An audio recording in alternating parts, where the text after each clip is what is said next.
A primeira pergunta de hoje é do ouvinte Edivaldo. O ouvinte Edivaldo pede para o pastor falar sobre o Templo de Salomão, que está sendo construído em São Paulo pela Igreja Universal do Reino de Deus.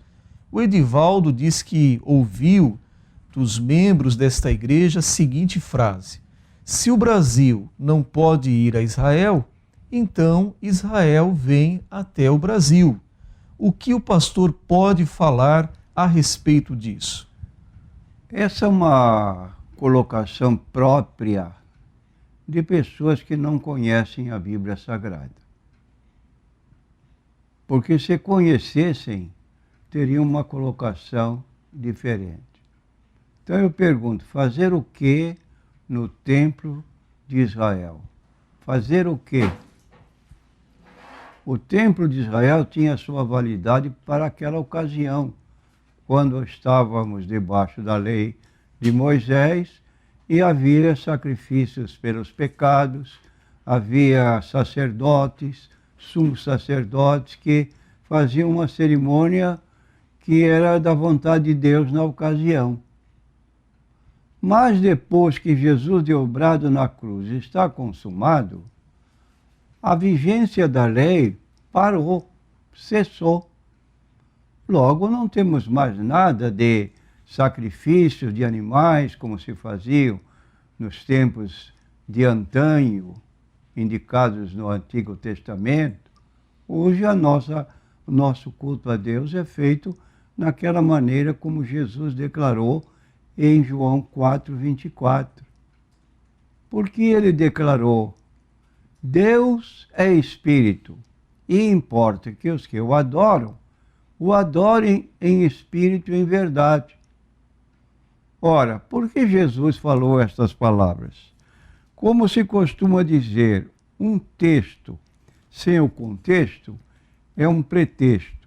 Mas nós vamos descobrir aqui que a pessoa com quem Jesus conversava era uma mulher que viera ao poço de Jacó encher o seu cântaro, e quando Jesus começou o diálogo com ela, por fim chegou a um ponto que Jesus disse: vai, chama o teu marido e vem cá. Ela foi muito sincera, honesta: Senhor, nunca tive marido, e o que tem aliás, teve 5 maridos, e o que tem agora não é meu marido. Jesus disse: agora disseste com verdade. Então ela despertou nela um interesse para conhecer mais das coisas espirituais. E fez a pergunta: nossos pais adoraram neste monte, e vós, judeus, adorais em Jerusalém. Qual o lugar certo de adorar? Jesus respondeu: vós adorais o que não sabeis. Nós adoramos o que sabemos, porque a salvação vem dos judeus. Mas a hora vem, e agora é, em que os verdadeiros adoradores adorarão o Pai em espírito e em verdade. Porque o Pai procura tais que assim adorem. Vou repetir: porque o Pai procura tais que assim o adorem. Então, nós que estamos no Brasil, não temos dificuldade de chegar a Deus através das nossas orações. Jesus ensinou em Mateus capítulo 6, versículo 6, entra no teu quarto, fecha a tua porta, ora o teu pai em secreto, e teu pai que vê secretamente te recompensará. Não precisa fazer uma viagem tão longa de ir a Jerusalém, nem mesmo no templo que é feito aqui em São Paulo. Se você mora em outro estado apenas, se você quiser curiosidade para conhecer o Templo de Salomão, que não deixa de ser um fato histórico muito importante para o povo de Israel. Do contrário, para você receber bênção de Deus, você viajar lá para a Judéia, para você poder assistir um culto lá, e você não ter recursos, e agora se constrói um templo fabulosamente grande, de milhões de reais, como nós tomamos conhecimento. Por que esse gasto inútil? Essa fantasia, esse desejo de grandeza, de nobreza religiosa. Jesus se apresenta tão bem numa casa de madeira aí no meio do mato, quando em lugares distantes, pessoas há que habitam que não podem ir a uma cidade. Jesus está presente, a promessa dele foi: 2 ou 3 reunidos em meu nome, eu estou presente. E nós queremos a presença de Jesus, e não belos templos para a ostentação do homem, para a grandeza do homem. Meu nome está aqui nesse templo agora, vou fazer um túmulo aqui dentro. Vou ser um tipo de papa que é coroado e que, quando morre, e colocado seu corpo dentro da Basílica lá de São Pedro, no Vaticano. Isso aqui não tem base de ser, é futilidade. Se quiser fazer uma viagem para conhecer, tiver condições, não perca tempo, mas ir de propósito porque você gostaria de ver o templo e agora foi construído aqui no Brasil, isso para cristão que conhece a Bíblia, ele tem que dizer como Jesus orientou a mulher. Deus é espírito e importa que os que o adoram, o adorem em espírito e em verdade. Isso é importante para nós. A próxima pergunta é da ouvinte Neiva. A Neiva pergunta ao pastor com relação às enfermidades espirituais. Ela é até específica em dizer: existem enfermidades da alma, pastor, diretamente da alma, não o corpo, essa matéria que nós vemos aqui, que sofre tanto, mas a alma em si. Existem enfermidades da alma, pastor? Eu quero dizer que essa terminologia, enfermidade da alma, é uma terminologia figurada. Alma não fica doente, corpo fica doente. Mas o que acontece quando uma pessoa peca contra Deus? Por exemplo, vamos tirar um exemplo da Bíblia Sagrada. O caso de Davi. Ele cometeu 2 grandes pecados. E ele encobriu o seu pecado por um certo tempo. Mas a sua alma ficou enferma. Se eu quero aplicar a terminologia da nossa consulente Neiva. Mas é um sentido figurado que demonstra a tristeza que invade o coração de uma pessoa que serve a Deus e comete um pecado desse tamanho de Davi. Essa pessoa não tem condições de sobreviver. Escute só como diz Davi, essa situação interior dele, que eu chamo agora, para ser coerente com a nossa consulente, doença da alma. Não é uma doença física local. Diz ele: quando eu guardei silêncio, envelheceram os meus ossos pelo meu bramido em todo o dia, porque de dia e de noite a tua mão pesava sobre mim. O meu humor se tornou em sequidão de estio. Pessoa que tem pecado encoberto, ele fica intranquilo, desassossegado, não consegue dormir, perde a fome, fica um João ninguém. Como também uma Joana ninguém, se for mulher. Aqui está claro, envelhecer os meus ossos é uma linguagem figurada de alguém que está com uma tristeza que não tem tamanho, quer desabafar, sair daquela situação, porque ele tem consciência de ter pecado contra Deus. No Salmo 51 também, ele clama desta maneira no versículo 1: tem misericórdia de mim, ó Deus, segundo a tua benignidade, apaga as minhas transgressões, segundo a multidão das tuas misericórdias. Versículo 3: eu conheço as minhas transgressões, meu pecado está sempre diante de mim. Contra ti somente pequei e fiz o que à tua vista parece que mal, para que seja justificado quando falares e puro quando julgares. E ele então pedia: purifica-me. Versículo 7 do Salmo 51. Ficarei puro, lava-me, ficarei mais branco do que a neve. E agora, com o pecado perdoado, apagado, ele estava agora fazendo mais um pedido complementar. Faze-me ouvir júbilo e alegria, para que gozem os ossos que tu quebraste.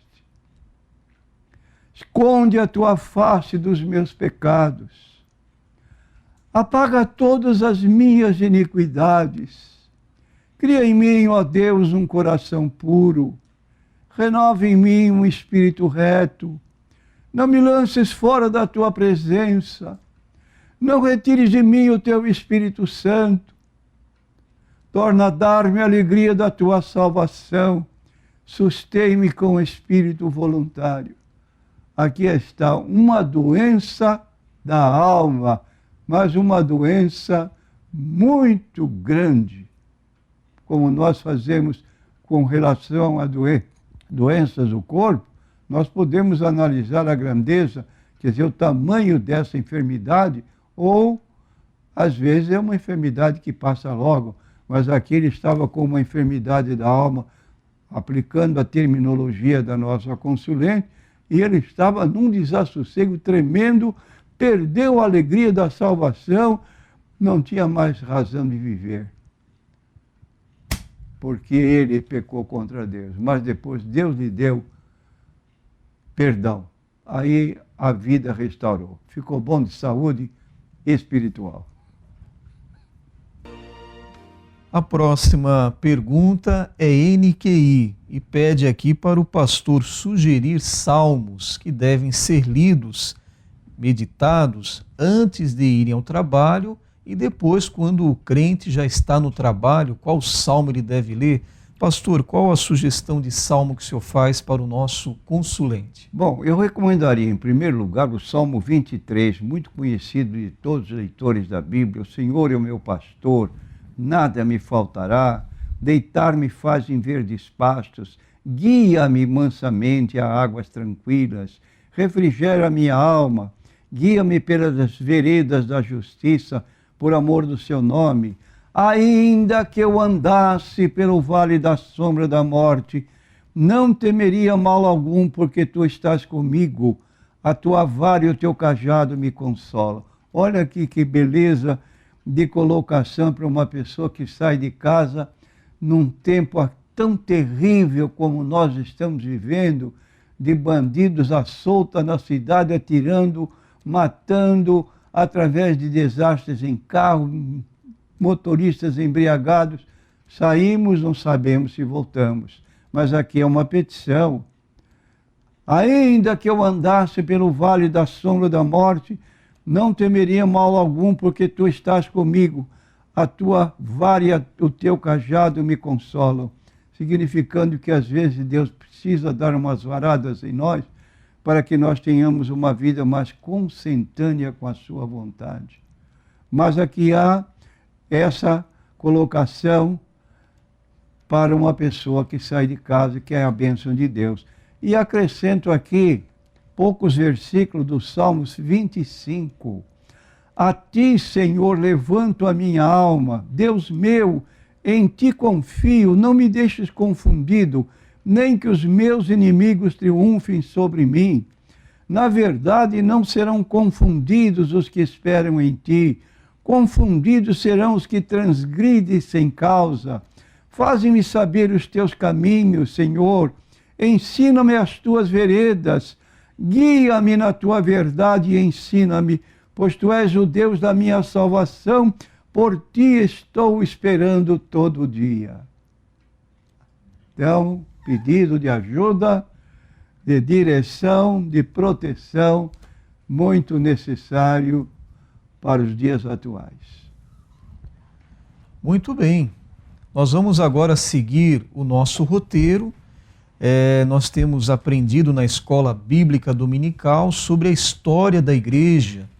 E na última aula foi falada sobre os pré-reformadores, um grupo de homens, de pessoas que viveram em épocas diferentes, mas que lutaram pela verdade, pela pureza do Evangelho, que estava sendo transtornado pela Igreja Católica Apostólica de Roma.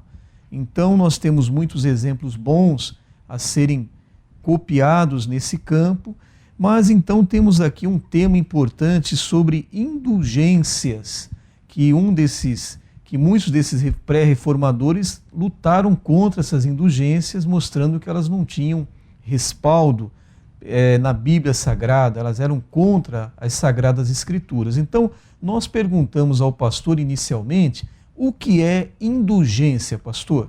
Indulgência é a remissão total ou parcial da pena temporal devida pelos pecados já perdoados quanto à culpa que o fiel alcança por meio da igreja sob determinadas condições. Então aqui é uma colocação da Igreja Católica como analisa essa palavra indulgência.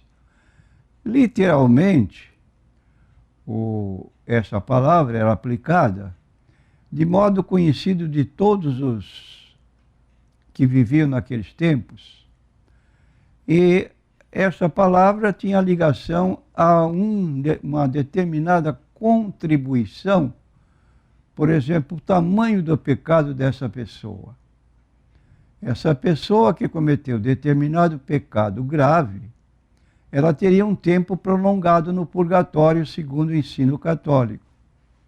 Mas se ela fosse pessoa de posses, ela podia fazer um pagamento em dinheiro, aliviando assim esse tempo tão grande que iria passar no purgatório. Então havia essa indulgência parcial ou indulgência total.